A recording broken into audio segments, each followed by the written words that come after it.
इयत्ता 8वी, विषय इतिहास, धडा 2, युरोप आणि भारत. प्रस्तावना. मुलांनो, आपल्याला माहित आहेच की भारतावर इंग्रजांनी 150 वर्षे राज्य केले. इंग्रज म्हणजेच ब्रिटिश हे इंग्लंड देशातून आले होते. इंग्लंड हा देश युरोप खंडात येतो. आधुनिक कालखंडामध्ये युरोपमध्ये घडणाऱ्या विविध घडामोडींचे पडसाद भारतात उमटत होते. म्हणजे युरोप खंडात एखादी घटना घडली की त्याचे परिणाम भारतावर झालेले दिसून येत होते. म्हणून आधुनिक भारताच्या इतिहासाचा कालखंड अभ्यासताना आपल्याला या काळात युरोपात घडणाऱ्या घटनांचा अभ्यास करावा लागतो. त्या घटनांचा आपण या पाठात सविस्तर अभ्यास करणार आहोत. प्रबोधन युग भाग 1. युरोपच्या इतिहासात मध्ययुगाचा शेवटचा टप्पा म्हणजेच इसवी सनाचे 13वे ते 16वे शतक हे प्रबोधन युग म्हणून ओळखले जाते. या कालखंडात प्रबोधन, धर्मसुधारणा चळवळ आणि भौगोलिक शोध या घटनांमुळे आधुनिक युगाचा पाया घातला गेला. म्हणूनच या काळाला प्रबोधन युग असं म्हणतात. मुलांनो, प्रबोधन म्हणजे काय? प्रबोधन म्हणजे जनजागृती. वर्षानुवर्षे चालत आलेल्या जुन्या कल्पना बाजूला सारून काही विचारवंतांनी जीवनाविषयी नव्याने विचार करायला सुरुवात केली. त्यांनी आपले विचार लोकांपर्यंत पोहोचवले आणि मग अंधश्रद्धा, जुन्या समजुती मागे पडल्या. एका नव्या युगाची सुरुवात झाली. त्याला प्रबोधन युग असं म्हणतात. प्रबोधन म्हणजे जीवनाच्या सर्व क्षेत्रात झालेली प्रगती होय. प्रबोधन युगात सर्वच क्षेत्रात जुने विचार, तत्वज्ञान मागे पडले व त्या जागी नवे विचार, नवे तत्वज्ञान उदयास आले. प्रबोधन युगात युरोपातील कला म्हणजे शिल्पकला, चित्रकला, स्थापत्य म्हणजे वास्तू बांधकामात बदल झाले. लोकांनी जुने विचार आणि परंपरा सोडून नवीन गोष्टी अंगीकारल्या, स्वीकारल्या. यातूनच मानवाच्या सर्वांगीण प्रगतीला चालना मिळाली. प्रबोधन काळात मानवतावादाला चालना मिळाली. या काळात माणसाचा माणसाकडे बघण्याचा दृष्टिकोन बदलला. माणूस हा सर्वात बुद्धिमान प्राणी आहे. बरे वाईट, योग्य अयोग्य याचा न्याय निवाडा करणारी विवेक बुद्धी त्याच्याकडे असते. माणसाला भावभावना, इच्छा असणे हे स्वाभाविक आहे. माणूस स्वतः आपल्या जीवनाचा शिल्पकार असतो, असा माणसाबद्दल नवा विश्वास या काळात निर्माण झाला. माणूस हा सर्व विचारांचा केंद्रबिंदू बनला. पूर्वी धर्म केंद्रस्थानी होता. धर्म सांगेल तसे केले जात होते. परंतु प्रबोधन काळात मानवाचे सुख व मानवाला महत्त्व दिले गेले. प्रबोधन ही मानवी जीवनाच्या सर्व क्षेत्रांना व्यापून टाकणारी एक व्यापक चळवळ होती. म्हणजेच प्रबोधन हे एकाच क्षेत्रात झाले नाही, तर ते अनेक क्षेत्रात झाले. उदाहरणार्थ तत्वज्ञान, साहित्य, विज्ञान, संगीत, शिल्प, चित्रकला, स्थापत्य इत्यादी क्षेत्रांमध्ये तिचा आविष्कार झाला. म्हणजेच या सर्व क्षेत्रांमध्ये जुना मार्ग सोडून नव्या कलाकृती निर्माण झाल्या, नवनवीन शैली विकसित झाल्या. प्रबोधन युग भाग 2. प्रबोधन काळात कला आणि साहित्यातून मानवी भावभावना, सुखदुःख, आनंद यांचं चित्रण होऊ लागलं. त्यापूर्वी साहित्यात देवी देविकांच्याच गोष्टी सांगितल्या जात. चित्रकलेत चित्रेही देवांचीच काढली जात. मूर्ती किंवा पुतळे हेही देवांचेच घडवले जात. माणूस हा दुय्यम समजला जात असे. धर्माचा जबरदस्त पगडा माणसांवर होता. चर्च ही मोठी शक्तिशाली यंत्रणा होती. पण प्रबोधन काळात माणसे नव्याने विचार करू लागली आणि धर्मापेक्षा माणसाला, त्याच्या बुद्धीला, कर्तृत्वाला महत्त्व प्राप्त झाले. शिल्पकला, चित्रकला यांसारख्या कला व नाटके, पुस्तके यांसारख्या साहित्यातून मानवाच्या भावभावनांना महत्त्व दिले जाऊ लागले. ते त्यांच्या माध्यमातून व्यक्त केले जाऊ लागले. प्रबोधन काळापूर्वी विशिष्ट भाषांमधूनच म्हणजे ग्रीक आणि लॅटिन मधून साहित्य निर्मिती होत असे. ते विशिष्ट वर्गातील लोकांनाच समजत असे. असा वर्ग साहित्यातील माहितीचा, तत्वज्ञानाचा आपल्याला हवा तसा अर्थ लावत असे आणि समाजातील लोकांचे शोषण करीत असे. परंतु प्रबोधन काळात लोकांना समजेल अशा प्रादेशिक भाषेतून साहित्य निर्माण होऊ लागले. पूर्वी पुस्तके हस्तलिखित म्हणजे हाताने लिहिली जात असत. त्यामुळे त्याच्या मोजक्याच प्रती निर्माण होत. एखादे पुस्तक हवे असल्यास त्याची प्रत हाताने लिहून तयार करावी लागत असे. एवढी सवड सामान्य माणसांना नसल्याने त्यांच्यापर्यंत ग्रंथ पोहोचतच नसत. इसवी सन 1450च्या सुमारास जर्मनीच्या जोहान्स गुटेनबर्ग याने छपाई यंत्राचा शोध लावला. एका वेळी पुस्तकाच्या अनेक प्रती छापून तयार होऊ लागल्या. त्यामुळे पुस्तके स्वस्त झाली. छपाई यंत्राच्या शोधामुळे नवे विचार, नव्या संकल्पना व ज्ञान समाजात सर्वांपर्यंत पोहोचू लागले. त्यामुळे लोकांना स्वतः वाचन व अभ्यास करून साहित्यातील बाबींचा अर्थ लावणे सोपे झाले. Leonardo the Vinci.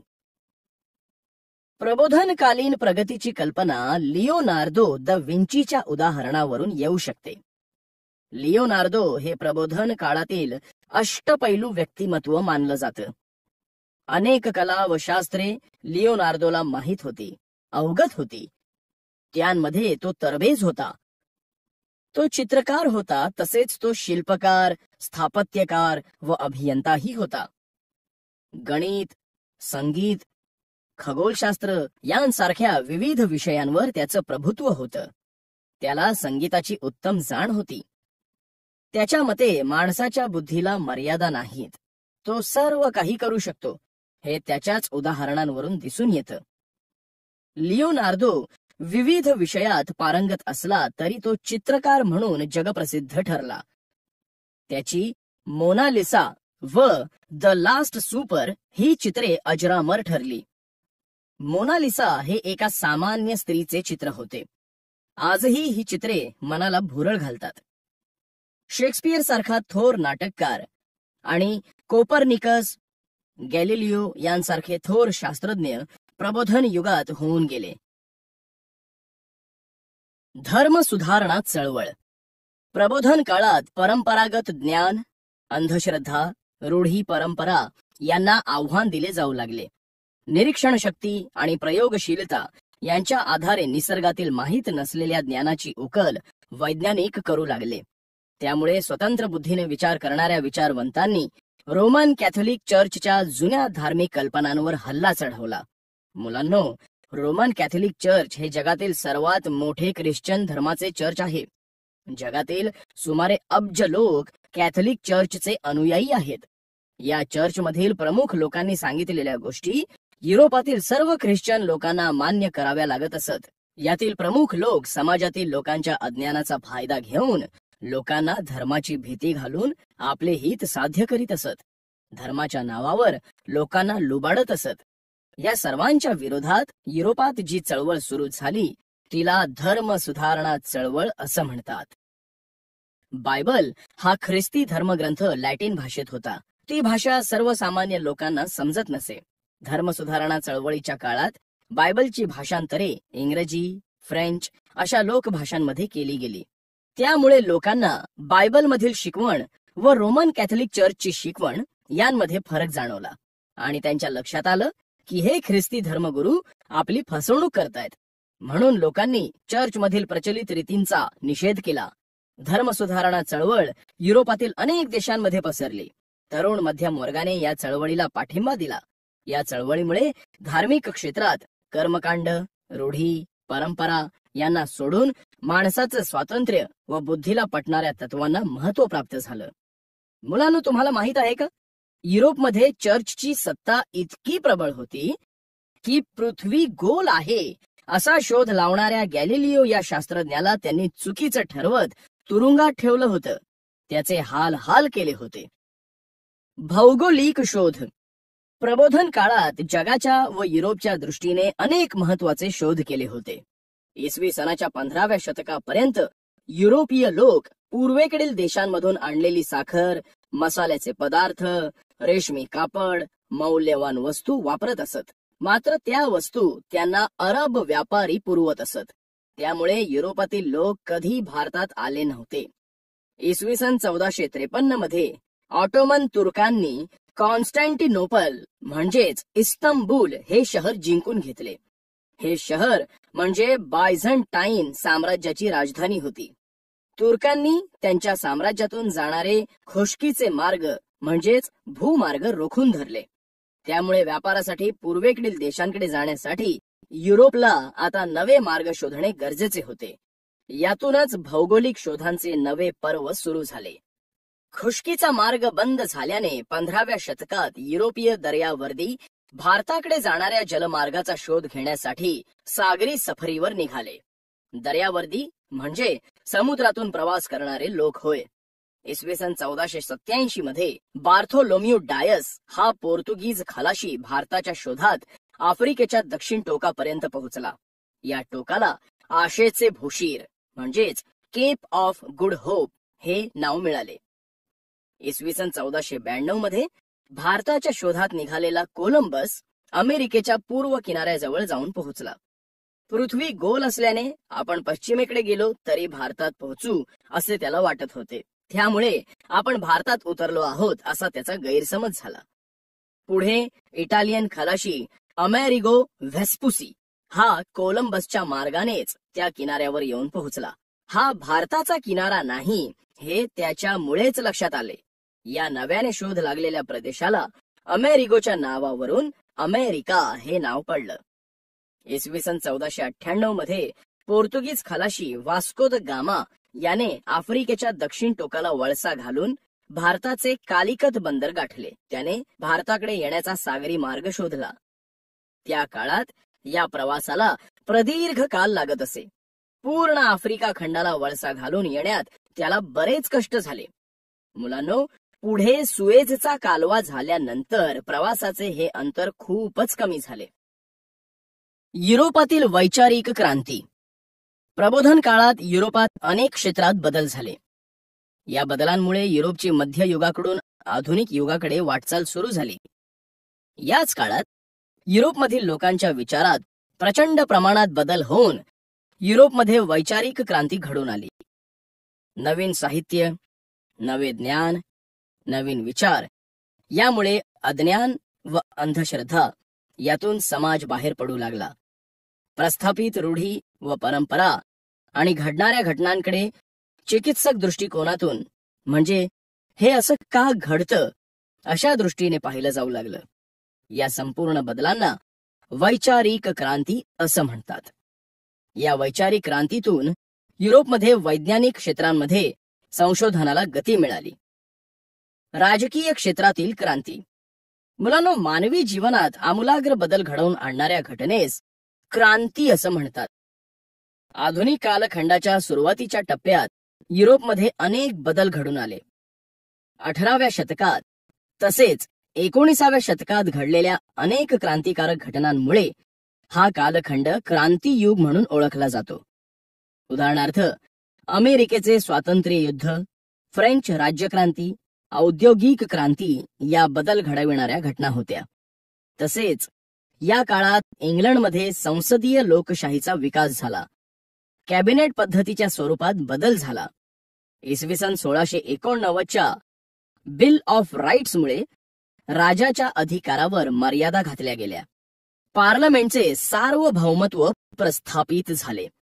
अशा बऱ्याच घटना या काळात घडल्या. त्यातील महत्वाच्या घटनांचा आपण सविस्तर अभ्यास करणार आहोत. अमेरिकन स्वातंत्र्य युद्ध. युरोपात घडणाऱ्या क्रांतिकारक घडामोडींच्या पार्श्वभूमीवर अमेरिकेतील स्वातंत्र्य युद्धाचाही विचार करणे महत्वाचे ठरते. अमेरिका खंडाचा शोध लागल्यानंतर युरोप खंडातील देशांनी आपले लक्ष या खंडाकडे वळविले. त्यांना नवीन शोध लागलेल्या या खंडातील संपत्ती मिळवायची होती. युरोपातील अनेक लोक तेथे येऊन स्थायिक झाले. ते अमेरिकेत राहू लागले. 1607 ते 1733 या काळात इंग्रजांनी उत्तर अमेरिकेच्या पूर्व किनारपट्टीवर 13 वसाहती स्थापन केल्या.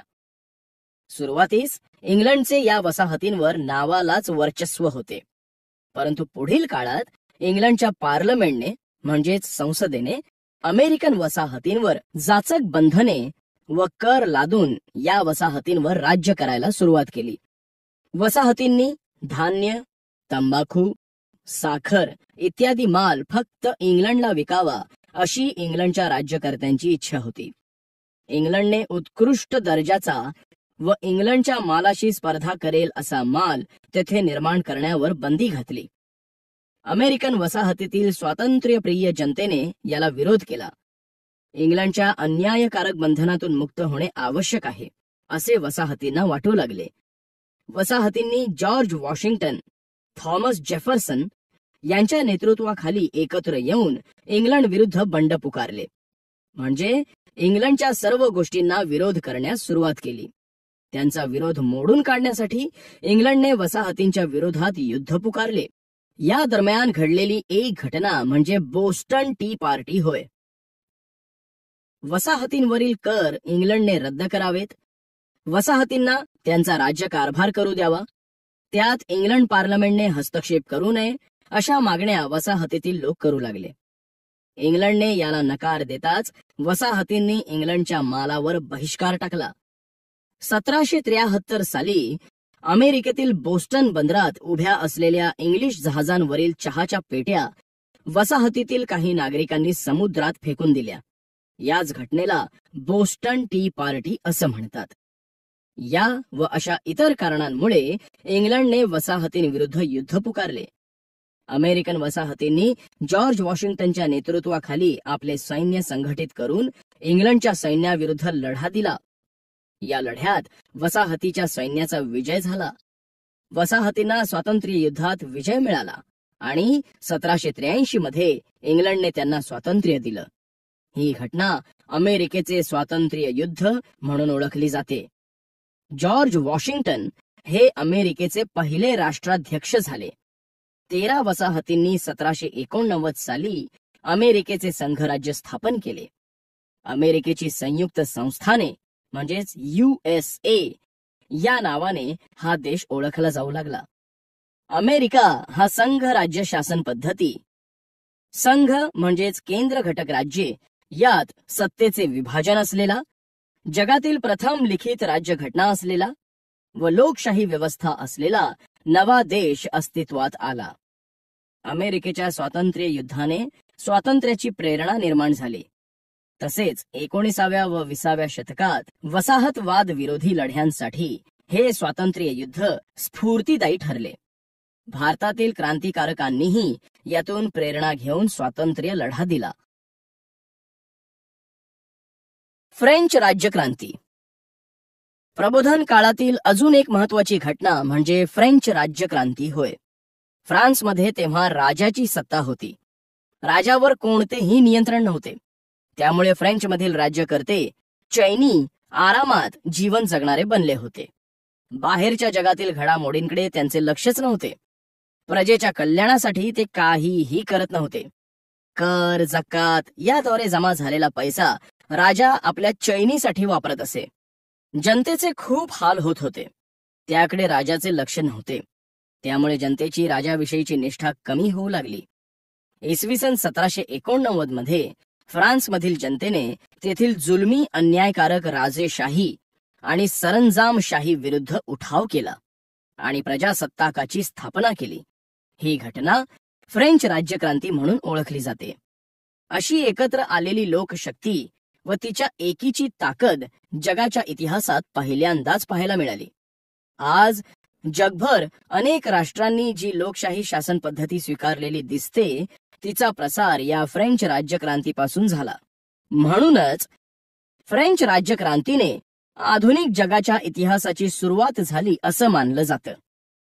जगातील अनियंत्रित राजेशाही विरुद्धच्या व पारतंत्र्यातील देशांच्या लढ्यांना फ्रेंच राज्यक्रांती व अमेरिकन स्वातंत्र्य युद्ध या घटना प्रेरणादायी ठरल्या. म्हणून जगाच्या इतिहासामध्ये त्यांना विशेष महत्त्व दिले जाते. औद्योगिक क्रांती. 18वे शतक संपता संपता युरोप खंडातील औद्योगिक क्षेत्रात क्रांतिकारी बदल घडू लागले. बाष्पशक्तीचा वापर करून, बाष्पशक्तीवर चालणाऱ्या यंत्रांचा वापर करून उत्पादन होऊ लागले. स्टीफन्सन सारख्या संशोधकाने बाष्पशक्तीवर चालणारे रेल्वे इंजिन तयार केले. छोट्या स्वरूपात असलेल्या घरगुती उद्योगधंद्याची जागा मोठमोठ्या कारखान्यांनी घेतली. वस्त्र विणण्यासाठी हातमागाऐवजी यंत्रमागाचा वापर सुरू झाला. आगगाडी म्हणजे रेल्वे व वाफेवर चालणाऱ्या आगबोटींसारखी नवी साधने आली. सगळीकडे यंत्रच यंत्र दिसू लागली.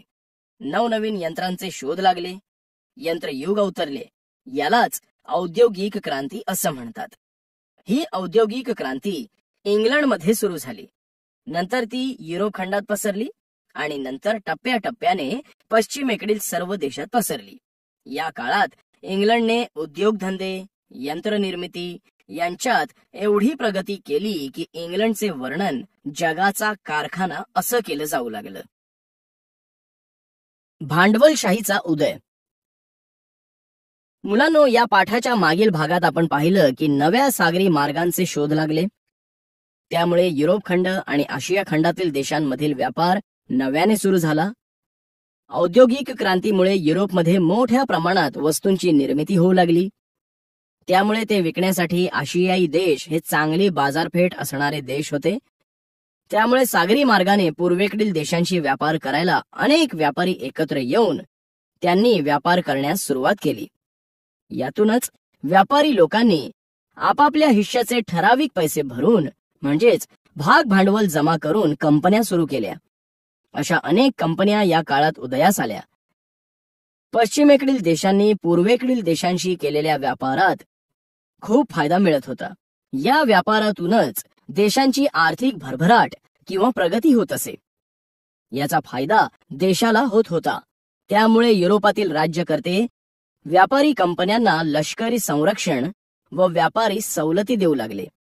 तसेच कर, जकात यांसारख्या व्यापारी सवलती या कंपन्यांना दिल्या जाऊ लागल्या.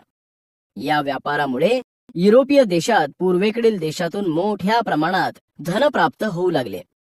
त्यामुळे युरोपीय देशांमधील धन संपत्तीचे साठे वाढू लागले. मोठ्या प्रमाणात पैसा या देशांना मिळू लागला.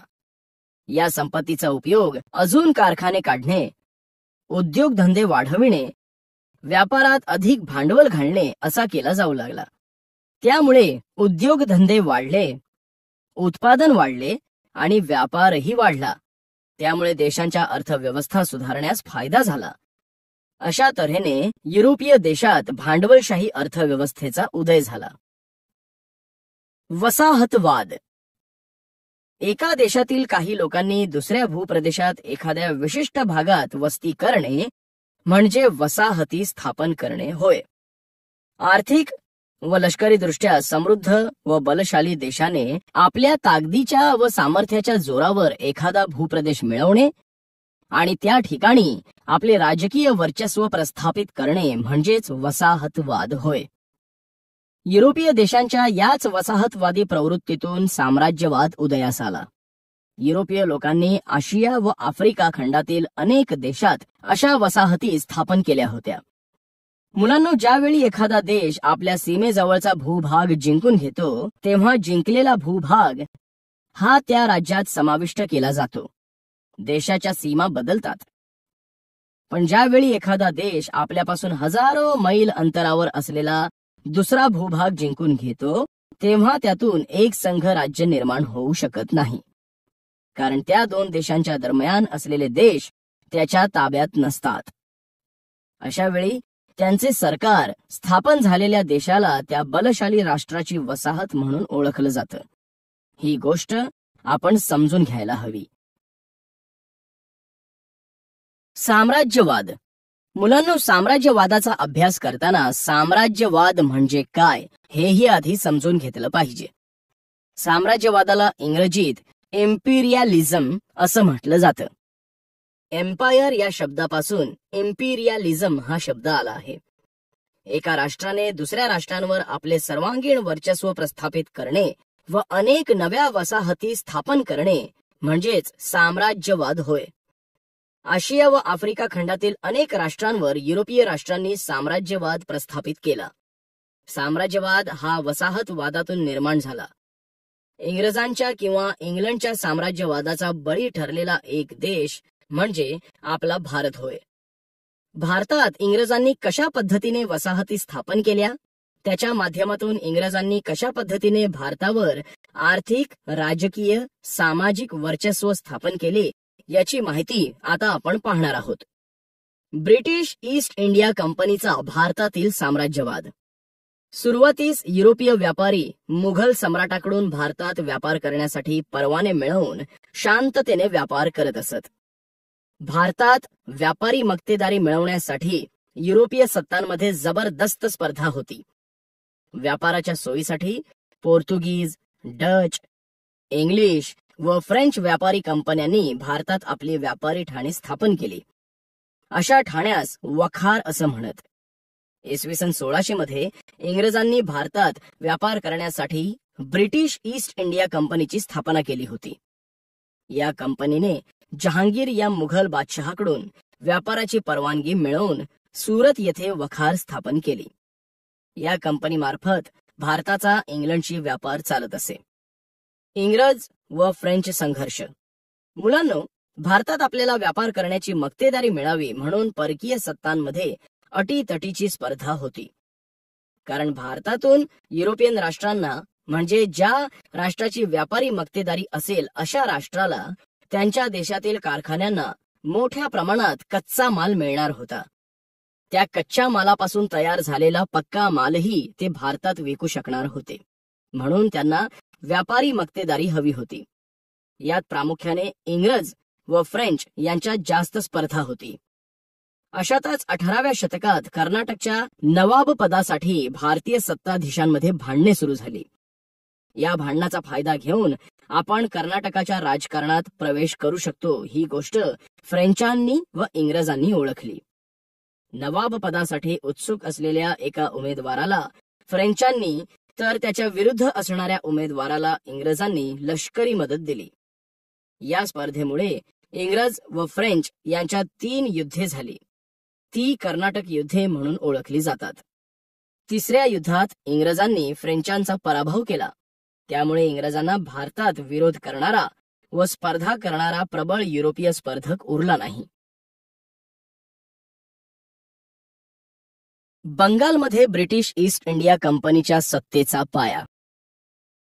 खऱ्या अर्थाने ब्रिटिश सत्तेचा पाया भारतात कसा घातला गेला, याची माहिती आता आपण घेणार आहोत. बंगाल प्रांत हा भारतातील इतर प्रांतांपेक्षा अतिशय समृद्ध असा प्रांत होता.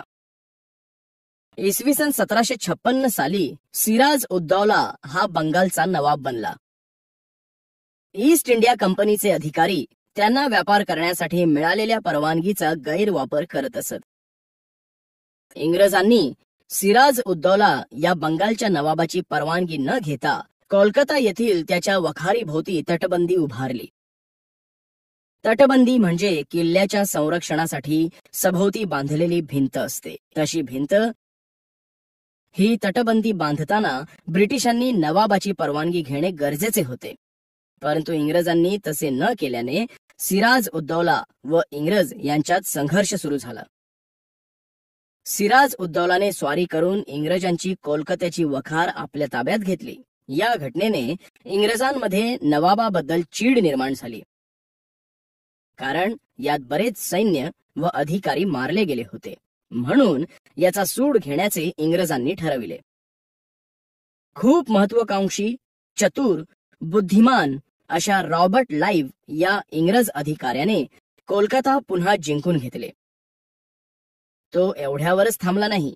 त्याने चालाखीने सिराज उद्दौलाचा सेनापती मीर जाफर यास नवाब पदाचे आमिष दाखवून आपल्या बाजूने वळवून घेतले.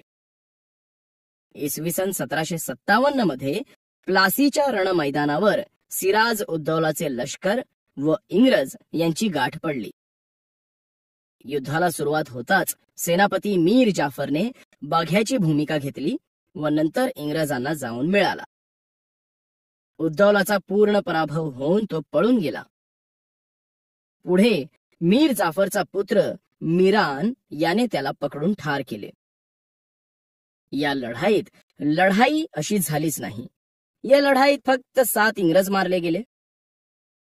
अशा प्रकारे इंग्रजांनी शस्त्रबळाचा वापर न करता फसवून नवाबाचे सैन्य फोडून फंद फितुरीने प्लासीची लढाई जिंकली. इंग्रजांच्या पाठिंब्याने मीर जाफर बंगालचा नवाब बनला. पण पुढे त्याने इंग्रजांना विरोध करताच इंग्रजांनी त्याचा जावई मीर कासिम यास नवाब बनविले. मीर कासिम हा मोठा कर्तबगार नवाब निघाला. त्याने बंडखोर जमीनदारांना वठणीवर आणून कारभाराची घडी बसविण्याचा प्रयत्न केला. एवढेच नव्हे तर इंग्रज अधिकाऱ्यांच्या चोरट्या व्यापारास त्याने हरकती घेतल्या. याचाच अर्थ असा होतो की मीर कासिम हा बंगालचा नावापुरता सुभेदार बनू इच्छित नव्हता. त्याला सत्ता आपल्या हातात हवी होती. तो इंग्रजांवर नियंत्रण ठेवण्याचा प्रयत्न करू इच्छित होता. इंग्रजांना ही न आवडणारी गोष्ट होती. म्हणून त्यांनी पुन्हा मीर जाफरला नवाब पद दिले. बंगालमधील इंग्रजांच्या कारवायांना लगाम घालण्यासाठी, त्या थांबविण्यासाठी मीर कासिम हा शुजा उद्दौला या अयोध्येच्या नवाबाकडे मदतीसाठी गेला. मुघल बादशाह शाह आलम, अयोध्येचा नवाब शुजा उद्दौला व मीर कासिम या तिघांनी मिळून इंग्रजांविरुद्ध लढायचे ठरवले. त्याप्रमाणे या तिन्ही सत्ताधीशांच्या फौजा एकत्र आल्या.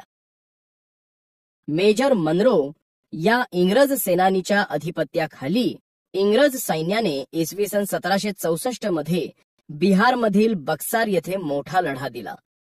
त्यात इंग्रजांनी या एकत्र आलेल्या सैन्याचा मोठा पराभव केला. बादशाह शाह आलम इंग्रजांना शरण आला. मीर कासिम पळून गेला आणि शुजा उद्दौला काहीही करू शकला नाही. या लढाईनंतर अलाहाबादचा तह झाला. या तहानुसार बंगालच्या सुभ्यात म्हणजेच प्रांतात महसूल गोळा करण्याचा अधिकार इंग्रजांनी मिळविला. याला दिवाणी अधिकार असं म्हणतात. मुलांनो, प्लासीचे यश किंवा प्लासीची लढाई इंग्रजांनी भेद नीतीने म्हणजेच सेनापतीला नवाबापासून वेगळे करून जिंकली होती. परंतु बक्सारचे यश हे इंग्रजांनी शौर्याने, आपल्या कडक शिस्तीने व चांगल्या हत्यारांनी मिळवलेले होते. हिंदी लष्कर कितीही मोठे असले तरी आधुनिक दारुगोळा व शिस्त यावर उभारलेल्या युरोपियन लष्करासमोर हिंदी सैनिकांचा निभावच लागू शकला नाही. प्लासीच्या लढाईने फक्त बंगालचा सुभेदार इंग्रजांच्या वर्चस्वाखाली आला. पण बक्सारच्या लढाईने अयोध्येचा नवाब व खुद्द मुघल बादशहाही इंग्रजांच्या दबावाखाली आला.